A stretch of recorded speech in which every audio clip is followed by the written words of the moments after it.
And they got heavy casualties in London at that time because of it. Well, we got down to Southampton, and it was midnight, and we loaded on a Polish boat, the Sobieski, which had been interned by the British during the war, and crossed the channel, and the channel was rough. The waves were coming up and going back, and a lot of the guys got sick crossing that night. And one of the British sailors came in and says, "Boys," he says, "if you guys want to come up and drink some rum with us, you won't get sick." Oh, I said, "No, we don't do that." Well, I did. See, my dad was of English descent, and we had some rum in the house, as my wife Mary Alice will tell you. And I didn't get sick. And the British sailor said, "We told you, we warned you." We landed at Le Havre in France, which is a big port there, got on another trains and headed where we didn't know where we were going, of course. And I might mention, too, that our combat training, I forgot to mention this, but I want to bring it back, at Fort Hood was called Killer's College. 2 weeks outside, in which was strictly for combat operations. How to handle yourself in combat, how to handle the weapons, and I got pretty good with the BAR and the rifle, M1 rifle, and got shot expert in both of them. And this was kind of our training that we received before we got over there. So we're in this train and we're going north, and there were no windows in the train. We said, "Why?" It was cold out there.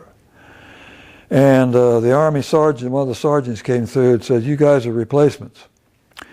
We want to get you used to where the weather is like where you're going," which is in Belgium. And it's cold up there right now. So you better get used to it. We ain't living in houses up there. And we're out in the ground. So we got into Belgium, and sure enough, it was cold. And it was, even though it was winter, Belgium was really beautiful. The grass seemed to be kind of green, and it looked pretty nice.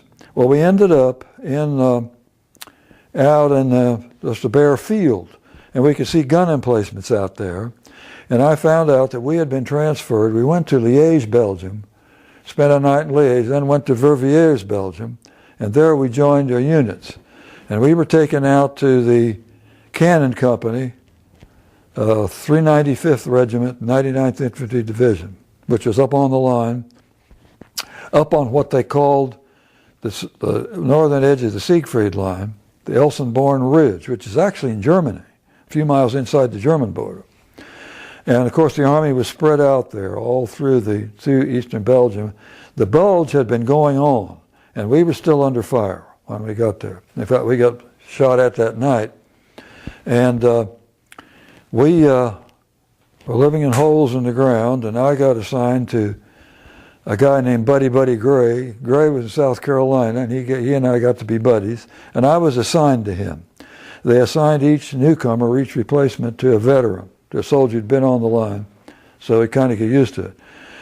A terrible thing happened. The next day, we took some supplies up to an observation post, what they called an OP party, which was up on a ridge overlooking German fortifications on the Siegfried Line. They were still in pillboxes. You never knew, you couldn't see them, but you knew they were in there. And you had to keep your head down because they could open fire on you up there.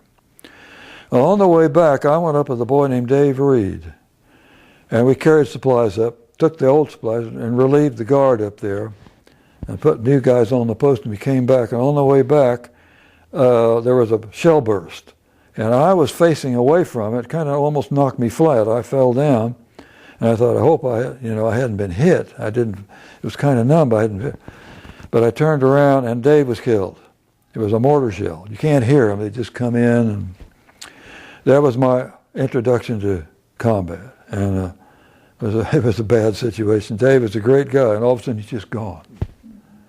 We got back there, and then we had 6 105 howitzers, and I was in the first squad.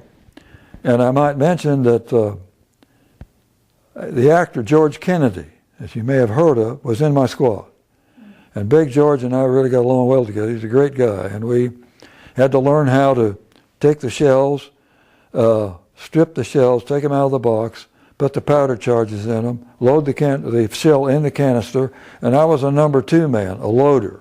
My job was to get the shell, put it in there, load it in, the number went through the breech, and fire the gun. And it was a shell about, it weighed about 40 pounds, 45 pounds each. And that was our duty. And then when our outfit, but a couple of times during that winter, we were there about a month on duty before we moved to new positions. We did most of our time cleaning the guns, and there was a town of Elsonborn down there. And incidentally, the Elsonborn